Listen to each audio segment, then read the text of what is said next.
ବାଦ ବନ୍ଧୁଗଣ, ଆଜିର ଏହି ବାର୍ତ୍ତା ସାଧାରଣ ନୁହେଁ। ଜ୍ୟୋତିଷ ଶାସ୍ତ୍ର ଅନୁଯାୟୀ ଯେତେବେଳେ ଗୁରୁ, ଶୁକ୍ର ଏବଂ ଶନି ଏକାଠି ବ୍ୟକ୍ତିର କର୍ମଭାବ ଉପରେ ଶୁଭ ପ୍ରଭାବ ପକାଇବାକୁ ଆରମ୍ଭ କରନ୍ତି, ସେତେବେଳେ ବର୍ଷ ବର୍ଷ ଧରି ଅଟକି ରହିଥିବା ଭାଗ୍ୟ ମଧ୍ୟ ହଠାତ୍ ଜାଗିପାରେ। ଯଦି ବିଗତ କିଛି ସମୟ ଧରି ଆପଣଙ୍କ ଜୀବନରେ କେବଳ ସଂଘର୍ଷ ହିଁ ସଂଘର୍ଷ ଥିଲା, ତେବେ ଏବେ ସମୟ ବଦଳିବାର ସମ୍ଭାବନା ସୃଷ୍ଟି ହେଉଛି। ଆପଣଙ୍କ ଉନ୍ନତି ଦେଖି ଯେଉଁ ଲୋକମାନେ ଆପଣଙ୍କୁ ଦୁର୍ବଳ ବୋଲି ଭାବୁଥିଲେ, ସେହି ଲୋକମାନେ ହିଁ ଏବେ ଆଶ୍ଚର୍ଯ୍ୟ ହୋଇପାରନ୍ତି।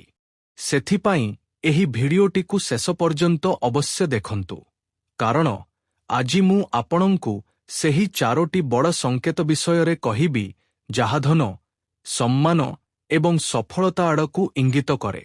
ବନ୍ଧୁଗଣ, ଅତି ସାବଧାନ ରୁହନ୍ତୁ, କାରଣ ଆଜିର ପ୍ରହର ପରେ ଆପଣଙ୍କ ଜୀବନରେ ଏକ ଅନନ୍ୟ ଘଟଣା ଘଟିବାକୁ ଯାଉଛି। କିନ୍ତୁ ମନେ ରଖିବେ, ବାପା ବାପା ହୋଇଥାନ୍ତି, ପୁଅ ପୁଅ ହୋଇଥାନ୍ତି। ଏବେ ଆପଣଙ୍କ ଉନ୍ନତି ଦେଖି ଶତ୍ରୁମାନେ ଜଳି ପାଉଁଶ ହୋଇଯିବେ। ମିନିଟରେ ଆପଣଙ୍କ ଭାଗ୍ୟ ବଦଳିଯିବ। କେବଳ ଭିଡିଓଟିକୁ ଶେଷ ପର୍ଯ୍ୟନ୍ତ ଦେଖନ୍ତୁ। ଗ୍ରହ ଗୋଚରର ବହୁତ ବଡ଼ ସଂକେତ।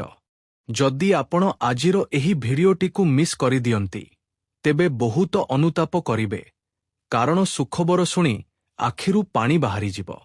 ଏବେ ଆପଣମାନେ ରାଜା ହେବା ପାଇଁ ପ୍ରସ୍ତୁତ ହୋଇଯାଅ, କାରଣ ଏବେ ଆପଣଙ୍କ ସମୟ ଆସିଯାଇଛି। ପ୍ରଚୁର ପରିମାଣରେ ଧନ ପାଇବେ। ସେହିପରି ମିଠା ବାକ୍ସର ଅର୍ଡର ଦେଇଦିଅନ୍ତୁ। ସମସ୍ତଙ୍କ ମୁହଁ ମିଠା କରିବାକୁ ପଡ଼ିବ। ସମୟ ବହୁତ କମ, ବନ୍ଧୁଗଣ। ଏକ ଲକ୍ସୁରୀ ଘର, ଲକ୍ସୁରୀ ଗାଡ଼ି ଏବେ ଆପଣ ସହଜରେ କିଣିପାରିବେ। ଏତେ ଟଙ୍କା ଆପଣଙ୍କ ପାଖକୁ ଆସିବ। ସେହିପରି ମନେ ରଖିବେ, 4ଟି ବଡ଼ ଉପହାର ଆପଣ ପାଇବେ, ଯେଉଁଥିରେ ସୁନାରୂପା ମଧ୍ୟ ଅଛି। ହଁ ବନ୍ଧୁଗଣ, ସମସ୍ତଙ୍କ ଭାଗ୍ୟ ଏକାଭଳି ହୋଇନଥାଏ। କିଛି ଲୋକ ବର୍ଷ ବର୍ଷ ଧରି ସଂଘର୍ଷ କରନ୍ତି, କିନ୍ତୁ ଯେତେବେଳେ ସମୟ ଆସେ, ସେତେବେଳେ ସେହି ଲୋକମାନେ ଇତିହାସ ରଚିଥାନ୍ତି। ଆଗାମୀ ସମୟ ଆପଣଙ୍କ ପାଇଁ ଖୁସିରେ ଭର୍ତ୍ତି ରହିବ ଏବଂ ଏତେ ବଡ଼ ବଡ଼ ସୁଖବର ପାଇବେ, ଯାହା ବିଷୟରେ ଆପଣ କେବେ ବି ଭାବିନଥିବେ।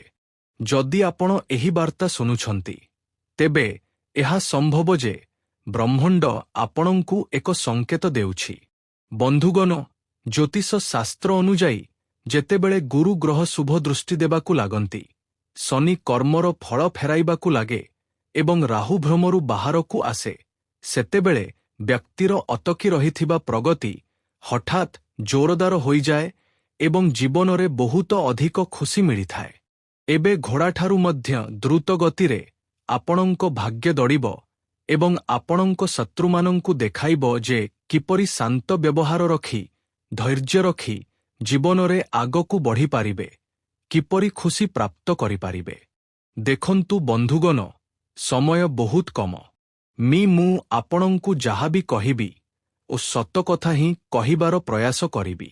କିନ୍ତୁ କିଛି ବିଶେଷ ସାବଧାନତା ଆପଣଙ୍କୁ ଅବଲମ୍ବନ କରିବାକୁ ପଡ଼ିବ, କାରଣ ଆଜିର ଏହି ବାର୍ତ୍ତା କୌଣସି ଗୋଟିଏ ରାଶି ପର୍ଯ୍ୟନ୍ତ ସୀମିତ ନୁହେଁ କିମ୍ବା କୌଣସି ଜଣେ ବ୍ୟକ୍ତି ପାଇଁ ନୁହେଁ, ବରଂ ପ୍ରତ୍ୟେକ ସେହି ବ୍ୟକ୍ତି ପାଇଁ ଯେଉଁମାନେ ଭଲ କର୍ମ କରନ୍ତି ଏବଂ ଭଗବାନଙ୍କ ଉପରେ ଭରସା ରଖନ୍ତି ଏବଂ ଏହି ଆଶାରେ ଜୀବନ ବିତାଉଛନ୍ତି ଯେ ଆଗାମୀ ସମୟ ମୋ ପାଇଁ ମଧ୍ୟ ଭଲ ହେବ।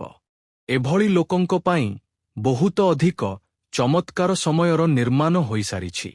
ଯଦି ଆପଣଙ୍କ ଜୀବନରେ ଦୀର୍ଘ ସମୟର ପରିଶ୍ରମ ପରେ ମଧ୍ୟ ଫଳ ମିଳୁନଥିଲା, ତେବେ ଆଗାମୀ ସମୟ ନୂତନ ସମ୍ଭାବନା ନେଇ ଆସିପାରେ, ଖୁସିରେ ଭରିଦେବ। ହଁ ବନ୍ଧୁଗଣ, ଜ୍ୟୋତିଷ ଶାସ୍ତ୍ରର ସମ୍ଭାବନା ଅନୁଯାୟୀ ଏବେ ଆପଣଙ୍କ ଜୀବନରେ ଅସମ୍ପୂର୍ଣ୍ଣ ସ୍ୱପ୍ନଗୁଡ଼ିକ ସତ ହେବାକୁ ଯାଉଛି। ଗ୍ରହର ବିଶେଷ ସଂକେତ ମିଳୁଛି। ବନ୍ଧୁଗଣ, ଜ୍ୟୋତିଷ ଦୃଷ୍ଟିରୁ ଏହି ସମୟରେ ଅନେକ ଲୋକଙ୍କ କୁଣ୍ଡଳୀରେ ଗୁରୁଙ୍କ ପ୍ରଭାବ ଜ୍ଞାନ, ସମ୍ମାନ ଏବଂ ଆର୍ଥିକ ଅବସର ବୃଦ୍ଧି କରୁଥିବା ବୋଲି ବିବେଚନା କରାଯାଏ। 9ଟି ଗ୍ରହ ମଧ୍ୟରୁ ଗୁରୁ ଗ୍ରହ, ଶୁକ୍ର ଗ୍ରହ ଏବଂ ଶନି ଗ୍ରହ ଆପଣଙ୍କ ଉପରେ ମେହେରବାନ ହୋଇଛନ୍ତି ଏବଂ ଆପଣଙ୍କ ପାଇଁ ଶୁଭ ଦିଗ ସ୍ଥିର କରୁଛନ୍ତି। ଶନି ଏହା ଦେଖୁଛନ୍ତି ଯେ ଆପଣ ଏହି କଠିନ ସମୟରେ ଧୈର୍ଯ୍ୟ ରଖିଛନ୍ତି କିମ୍ବା ନାହିଁ। ଯଦି ଆପଣ ନିଜର ସଚ୍ଚୋଟ ପ୍ରୟାସ କରିଛନ୍ତି, ପରିଶ୍ରମ କରିଛନ୍ତି, ତେବେ କ୍ରମଶଃ ପରିସ୍ଥିତି ଆପଣଙ୍କ ପକ୍ଷକୁ ଆସିବାକୁ ଲାଗିବ ଏବଂ ଏଭଳି ସ୍ୱପ୍ନଗୁଡ଼ିକ ମଧ୍ୟ ଆପଣଙ୍କର ସତ ହୋଇଯିବ ଯାହା ବିଷୟରେ ଆପଣ କେବଳ କଳ୍ପନା କରିଥିଲେ। କିନ୍ତୁ ଏଭଳି ହୋଇପାରେ, ଏହାର କୌଣସି ଗ୍ୟାରେଣ୍ଟି ନଥିଲା। କିନ୍ତୁ ମୁଁ ଆପଣଙ୍କୁ କହୁଛି ଯେ ହଁ, ଆପଣଙ୍କ ସ୍ୱପ୍ନ ସତ ହୋଇଯିବ। ରାହୁ ହଠାତ୍ ମିଳୁଥିବା ସୁଯୋଗର କାରକ ବୋଲି ବିବେଚନା କରାଯାଏ, ଯେତେବେଳେ କି ଶୁକ୍ର ହେଉଛି ସୁଖ ସୁବିଧା ଏବଂ ବୈଭବର ପ୍ରତୀକ। ଏହି ଗ୍ରହମାନଙ୍କର ଅନୁକୂଳ ପ୍ରଭାବ ଜୀବନକୁ ଏକ ନୂତନ ଦିଗ ଦେଇପାରେ ଏବଂ ଏହି ଗ୍ରହମାନଙ୍କ କାରଣରୁ ହିଁ ଆପଣ ଆପଣଙ୍କ ଜୀବନରେ ଦ୍ରୁତ ଗତିରେ ଆଗକୁ ବଢ଼ିବେ ଏବଂ ଆପଣଙ୍କ ଶତ୍ରୁମାନେ ଆପଣଙ୍କ ଉନ୍ନତି ଦେଖି ଜଳି ଉଠିବେ। ଏପରି କହିବାକୁ ଗଲେ ଜଳି ଜଳି ଭସ୍ମ ହୋଇଯିବେ। କିନ୍ତୁ ଆପଣଙ୍କୁ ଆଗକୁ ବଢ଼ି ଚାଲିବାକୁ ପଡ଼ିବ, କାରଣ ଏହି ସମୟରେ ଆପଣଙ୍କ ଉପରେ ଦିବ୍ୟ ଦେବତାମାନଙ୍କ ଆଶୀର୍ବାଦ ରହିଛି ଏବଂ ଏବେ ଆପଣ ରାଜା ହେବାକୁ ଯାଉଛନ୍ତି। ସେଥିପାଇଁ ସମସ୍ତଙ୍କ ମୁହଁ ମିଠା କରିବାକୁ ପଡ଼ିବ। ଅନୁକୂଳ ଗ୍ରହର ପ୍ରଭାବ ଯାହା ଆପଣଙ୍କ ଉପରେ ପଡ଼ୁଥିବାର ଦୃଶ୍ୟମାନ ହେଉଛି, ଏହା ବ୍ରହ୍ମାଣ୍ଡୀୟ ଶକ୍ତିର ସମ୍ପୂର୍ଣ୍ଣ ସମର୍ଥନ ଅଟେ ଆପଣଙ୍କ ପ୍ରତି। ହଁ ବନ୍ଧୁଗଣ, ଏବଂ ଆମେ ଆପଣଙ୍କୁ କିଛି ସଂକେତ କହିବୁ। ଯଦି ଆପଣ ସେହି ସଂକେତକୁ ବୁଝିଯାଆନ୍ତି, ତେବେ ବୁଝିନିଅନ୍ତୁ ଯେ ଆଗାମୀ ସମୟ ଆପଣଙ୍କ ଜୀବନ ପାଇଁ ସବୁଠାରୁ ଲାଭଦାୟକ ସମୟ ହୋଇପାରେ। ବନ୍ଧୁଗଣ, ଧନ ଆସିବାର ନୂତନ ନୂତନ ରାସ୍ତା ଆପଣଙ୍କୁ ସ୍ପଷ୍ଟ ଭାବରେ ନଜର ଆସିବାକୁ ଲାଗିବ। ଏହା ସମ୍ଭବ ଯେ ଆଗାମୀ ସମୟରେ ଆପଣଙ୍କୁ ଆୟର ନୂତନ ଉତ୍ସ ବହୁତ ଶୀଘ୍ର ମିଳିବ। ସେହିପରି ଯେଉଁ ଟଙ୍କା କେଉଁଠାରେ ଅଟକି ଯାଇଥିଲା, ସେହି ଟଙ୍କା ମଧ୍ୟ ଆପଣ ପାଇପାରିବେ। ଏବଂ ହଁ, ନୂତନ ଚାକିରି କିମ୍ବା ବ୍ୟବସାୟ ବାଣିଜ୍ୟ କିମ୍ବା କୌଣସି ପୁରୁଣା କାର୍ଯ୍ୟରୁ ଲାଭ ମିଳିବାର ମଧ୍ୟ ସମ୍ଭାବନା ସୃଷ୍ଟି ହେବ। ବନ୍ଧୁଗଣ, କିମ୍ବା ଏଭଳି କୌଣସି ସୁଯୋଗ ଆପଣଙ୍କୁ ମିଳିବ ଯାହାର ଆପଣ ଦୀର୍ଘ ସମୟ ଧରି ଆଶା କରିଥିଲେ। ମନେ ରଖିବେ, ଧନ କେବଳ ଭାଗ୍ୟରୁ ନୁହେଁ, ବରଂ ସଠିକ୍ ସମୟରେ ସଠିକ୍ ନିଷ୍ପତ୍ତି ନେବା ଦ୍ୱାରା ମଧ୍ୟ ଆସିଥାଏ। ଯଦି ଆପଣଙ୍କ ଚିନ୍ତାଧାରା ମଜବୁତ ରଖନ୍ତି ଏବଂ ଏକ ଦୃଢ଼ ବ୍ୟକ୍ତିତ୍ୱର ଅଧିକାରୀ ହୁଅନ୍ତି, ତେବେ ଆପଣଙ୍କ ଜୀବନରେ କେବେ ବି ସମସ୍ୟା ଆସିବ ନାହିଁ। ସର୍ବଦା ଆପଣଙ୍କ ସହିତ ଭଗବାନଙ୍କ ଆଶୀର୍ବାଦ ରହିବ, ମାତାପିତାଙ୍କ କୃପା ଆପଣଙ୍କ ଉପରେ ରହିବ ଏବଂ ଆପଣ ଆପଣଙ୍କ ଜୀବନରେ ଦିନକୁ 2 ଗୁଣା ରାତିକୁ 4 ଗୁଣା ଉନ୍ନତି କରିବେ। ବନ୍ଧୁଗଣ, ମୁଁ ଜାଣିଛି ଏହି ସମୟରେ ଆପଣଙ୍କୁ ସଂଘର୍ଷର ସମ୍ମୁଖୀନ ହେବାକୁ ପଡ଼ୁଛି। ଟଙ୍କା ପଇସାର ଚିନ୍ତା ହେଉଛି, ବହୁତ ବଡ଼ ବଡ଼ ସ୍ୱପ୍ନ ଅଛି, ସେହି ସ୍ୱପ୍ନଗୁଡ଼ିକ ଯାହା ଆପଣଙ୍କର ଅସମ୍ପୂର୍ଣ୍ଣ ଅଛି। କିନ୍ତୁ ସେମାନେ କୁହନ୍ତି ନା, ଯେ ପର୍ଯ୍ୟନ୍ତ କୌଣସି ବ୍ୟକ୍ତିର ଜୀବନରେ ଭଲ ସମୟ ଆସେ ନାହିଁ, ସେ ପର୍ଯ୍ୟନ୍ତ ବ୍ୟକ୍ତିକୁ ଟିକିଏ କଷ୍ଟ ଭୋଗିବାକୁ ପଡ଼ିଥାଏ। କିନ୍ତୁ ଭଲ ସମୟ ଆସିବା ପରେ ବ୍ୟକ୍ତି ଖୁସିରେ ନାଚିବାକୁ ଆରମ୍ଭ କରିଦିଏ ଏବଂ ଏବେ ଆପଣଙ୍କ ଜୀବନରେ ଖୁସିଭରା ସମୟର ନିର୍ମାଣ ହୋଇସାରିଛି। ଧନ ଆପଣଙ୍କ ପାଖକୁ ଆସିବାକୁ ଯାଉଛି, ଟଙ୍କା ଆପଣଙ୍କୁ ମିଳିବାକୁ ଯାଉଛି, ମୋଟା ମୋଟା ବଣ୍ଡଲ ହାତରେ ଲାଗିବ, ଟଙ୍କାରେ ଆପଣଙ୍କ ଘର ଭରିଯିବ। ଏହା ମାତା ମହାଲକ୍ଷ୍ମୀ ଏବଂ ମହାଦେବଙ୍କ ସଂକେତ ଅଟେ।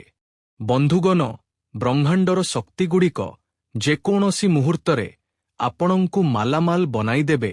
ଆପଣଙ୍କୁ କେବଳ ପ୍ରସ୍ତୁତ ରହିବାକୁ ପଡ଼ିବ।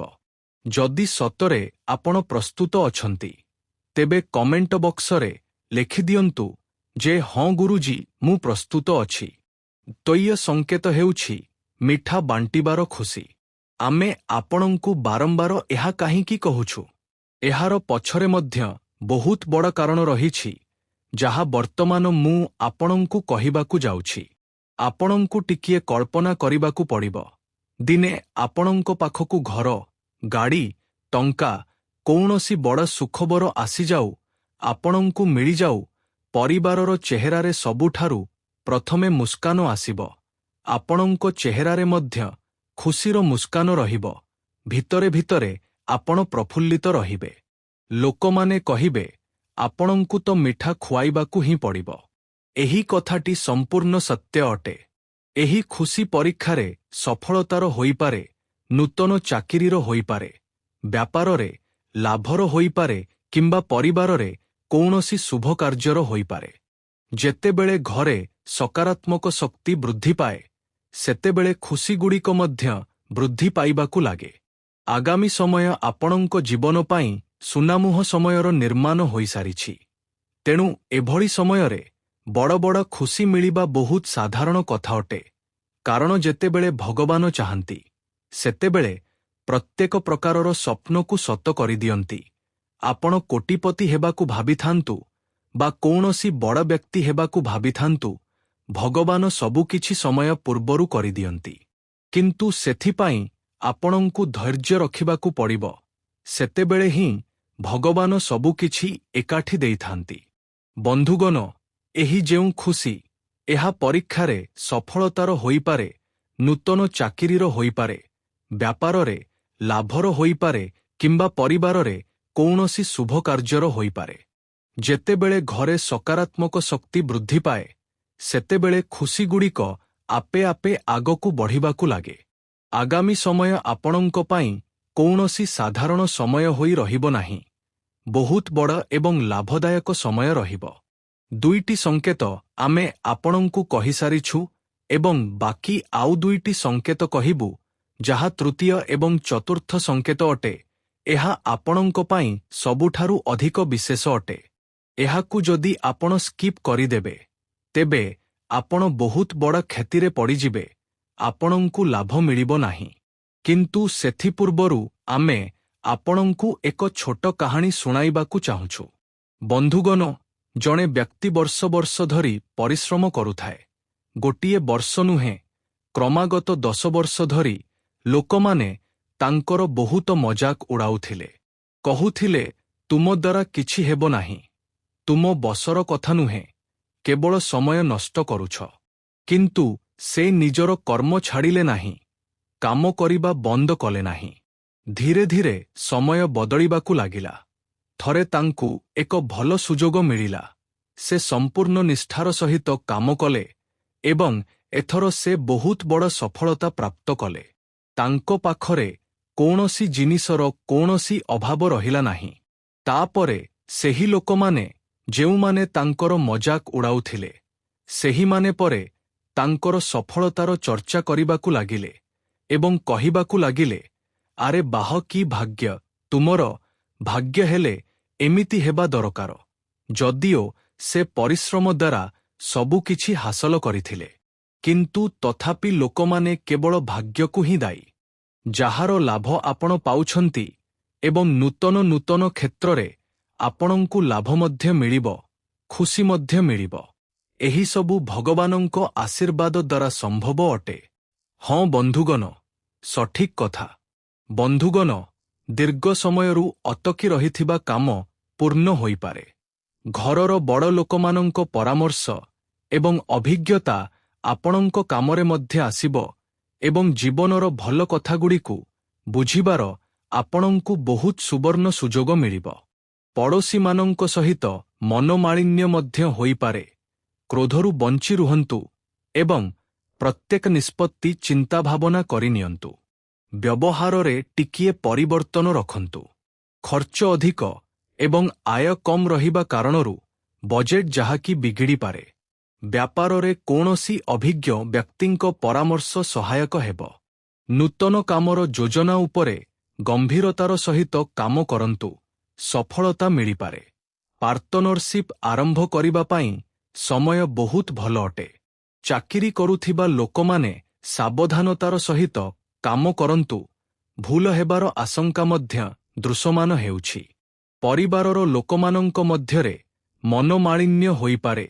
ସମୟ ଥାଣୁ ମାମଲା ସମାଧାନ କରନ୍ତୁ, ନଚେତ୍ ସମସ୍ୟା ବୃଦ୍ଧି ପାଇବ। ପ୍ରେମ ସମ୍ପର୍କରେ ପ୍ରେମ ବଜାୟ ରହିବ। ଛୋଟମୋଟ ସ୍ୱାସ୍ଥ୍ୟ ସମସ୍ୟା ହୋଇପାରେ, ମନର ଉତ୍ସାହ ବଜାୟ ରହିବ। ସମୟ ଥାଣୁ ମାମଲା ସମାଧାନ କରନ୍ତୁ, ବଜାୟ ରହିବ।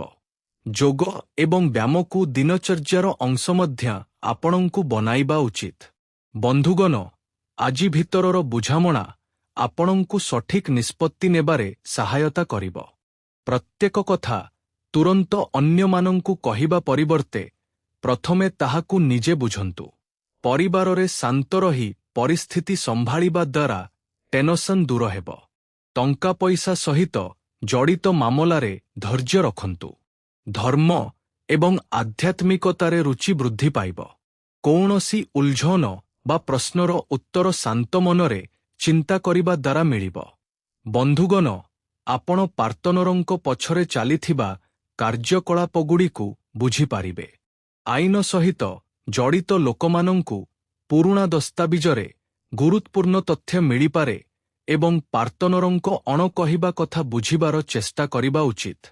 ପୁରୁଣା ସମ୍ପର୍କକୁ ନେଇ ଚାଲିଥିବା ଶଙ୍କା ଧୀରେ ଧୀରେ ସମାପ୍ତ ହେବ। ବନ୍ଧୁତାରେ ଭରସାର ପରୀକ୍ଷା ମଧ୍ୟ ହୋଇପାରେ। ଧୈର୍ଯ୍ୟ ଏବଂ ବୁଝାମଣା ଦ୍ୱାରା ସମ୍ପର୍କ ମଜବୁତ ହେବ। ବନ୍ଧୁଗଣ, ସ୍କ୍ରିନ୍ରୁ ନିୟମିତ ବ୍ରେକ୍ ନିଅନ୍ତୁ ଏବଂ ଆଖିକୁ ଆରାମ ଦିଅନ୍ତୁ। କୁହୁମିଆ ପାଣି ଏବଂ ହାଲକା ଭୋଜନରେ ଗଭୀର ଶ୍ୱାସ ନେବାରେ ଏବଂ ଧ୍ୟାନ କରିବାରେ ମନ ଯାହାକି ଅଧିକ ଶାନ୍ତ ରହିବ। ସମୟ ସମୟରେ ଦେବୀ ଦେବତାମାନଙ୍କ ନାମ ଜପ କରନ୍ତୁ ଏବଂ ନିଜର ସମସ୍ୟାଗୁଡ଼ିକୁ ଭଗବାନଙ୍କୁ କହନ୍ତୁ। ନିଶ୍ଚିତ ଭାବରେ କୌଣସି ନା କୌଣସି ରାସ୍ତା ଭଗବାନ ଆପଣଙ୍କୁ ଦେଖାଇବେ। ସେହିପରି ଏହି କଥାଗୁଡ଼ିକୁ ମଧ୍ୟ ଧ୍ୟାନ ରଖିବେ ଯେ ଆଜି ଆପଣ ନିଜକୁ ଶାନ୍ତିରେ ଏବଂ ଜୀବନର ଆନନ୍ଦ ଉପଭୋଗ କରିବାର ସଠିକ୍ ମନୋତ୍ସାରେ ପାଇବେ। ହଁ, ବାଜି ମାରିବାରୁ ଲାଭ ମିଳିପାରେ। ଯାହାଙ୍କୁ ଆପଣ ଚାହାନ୍ତି ସେମାନଙ୍କ ସହିତ ଉପହାର ଆଦାନ ପ୍ରଦାନ କରିବା ପାଇଁ ଦିନଟି ପ୍ରକୃତରେ ଭଲ ଅଟେ। ଯଦି ଆପଣ ଆପଣଙ୍କ ପ୍ରେମିକଙ୍କ ସହିତ କେଉଁଠାକୁ ବୁଲିବାକୁ ଯାଉଛନ୍ତି, ତେବେ ପୋଷାକ ଚିନ୍ତାଭାବନା କରି ପିନ୍ଧନ୍ତୁ। ଯଦି ଆପଣ ଏହା କରନ୍ତି ନାହିଁ, ତେବେ ଆପଣଙ୍କ ପ୍ରେମିକ ଆପଣଙ୍କ ଉପରେ ନାରାଜ ହୋଇପାରନ୍ତି। ଆପଣଙ୍କୁ ଆପଣଙ୍କ କାମରେ ଏକ ବହୁତ ବଡ଼ ନିଷ୍ପତ୍ତି ନେବାକୁ ପଡ଼ିପାରେ। ସମୟରେ ଦ୍ରୁତ ପଦକ୍ଷେପ ନେବା ଆପଣଙ୍କୁ ଅନ୍ୟମାନଙ୍କଠାରୁ ଆଗକୁ ନେଇଯିବ। ବନ୍ଧୁଗଣ, ଆପଣ ଆପଣଙ୍କ ସହକର୍ମୀମାନଙ୍କ ମଧ୍ୟରୁ କୌଣସି ଉପଯୋଗୀ ପରାମର୍ଶ ମଧ୍ୟ ପାଇପାରିବେ। ଯଦି ଆପଣ ଦୀର୍ଘ ସମୟରୁ ଆପଣଙ୍କ ଜୀବନରେ କୌଣସି ରୋମାଞ୍ଚକର ଜିନିଷ ଘଟିବାର ଅପେକ୍ଷା କରୁଛନ୍ତି, ତେବେ ନିଶ୍ଚିତ ଭାବରେ ଆପଣ ତାର ଭଲ ସଂକେତ ଦେଖିବାକୁ ପାଇବେ। ଜିନିଷଗୁଡ଼ିକ ଆପଣଙ୍କ ଇଚ୍ଛା ଅନୁସାରେ ଚାଲିବ ନାହିଁ, କିନ୍ତୁ ଆପଣ ସଂକେତ ଦେଖିବାକୁ ପାଇବେ। ସାଥୀଙ୍କ ସହିତ ଆପଣ ଏକ ଭଲ ସମୟ ଅତିବାହିତ କରିବେ। ଧଳା ମାର୍ବଲରୁ ତିଆରି କୌଣସି ବସ୍ତୁ ନିଜର ପ୍ରେମିକ ପ୍ରେମିକାକୁ ଉପହାର ଦେବା ଦ୍ୱାରା ଲଭ୍ ଲାଇଫ୍ ଉନ୍ନତ ହେବ। ବନ୍ଧୁଗଣ, ଆଜି ପାଇଁ ଏତିକି। ମନରେ କୌଣସି ପ୍ରକାରର ପ୍ରଶ୍ନ ଥିଲେ କମେଣ୍ଟ କରନ୍ତୁ, ନିଜର ମତାମତ ଦିଅନ୍ତୁ। ଆସନ୍ତୁ ପରବର୍ତ୍ତୀ ଭିଡିଓରେ ପୁଣି ଭେଟିବା।